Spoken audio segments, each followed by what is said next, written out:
تو میرے دادا جان کی خواہش تھی کہ میرا بچہ بھی کوئی عالم بنے، تو وہ مرکز تھا۔ تو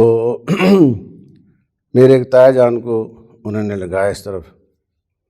انہوں نے 4 سال پڑھا۔ میرے تایا جان کے ساتھی حافظ ابراہیم صاحب کمیر پوری رحمۃ اللہ علیہ وہ بھی تھے،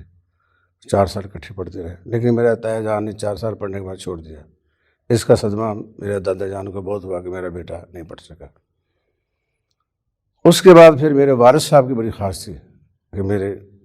بچوں میں کوئی نہ، ہاں بڑے بھائی کو لگایا وہ نہ چل سکے،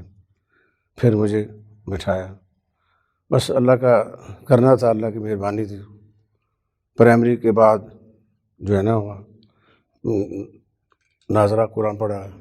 اور قاعدہ ناظرہ پڑھنے کے بعد پھر وہاں چینیا والی مسجد میں ہی جو ہے نا وہ شروع کیا میں نے۔ چینیا والی مسجد میں مدرسہ جو ہے تجوید و قرات کا 1930 میں شروع ہوا، اور اس کو شروع کرنے والے حضرت مولانا سید محمد داؤد غزنوی رحمۃ اللہ علیہ تھے، اور مختلف اساتذہ آتے رہے، قاری فضل کریم صاحب رحمۃ اللہ علیہ وہ پڑھاتے رہے، قاری اسماعیل صاحب رحمۃ اللہ علیہ وہ پڑھاتے رہے، ان سے میں نے قرآن شروع کیا تھا،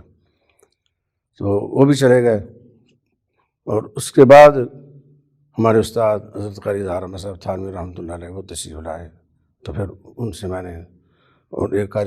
قاری محمد صدیق صاحب لکھنوی تھے، یہ بڑے دیوبندی کو بڑے اساتذہ میں شمار ہوتے ہیں، اور لکھنؤ کے پڑھے ہوئے تھے، ان سے حفظ کیا، اور وہی میں نے تجوید پڑھی۔ چونکہ یہ مرکز تھا تو والدین کی خواہش بھی تھی اور میری بھی خواہش بھی تھی، تو الحمدللہ اللہ تعالیٰ نے پھر اس طرف لگایا، پہلے حفظ کر لیا، پھر تجوید پڑھ لی، اس کے بعد پھر کتابیں وغیرہ بھی پھر الحمدللہ پڑھی۔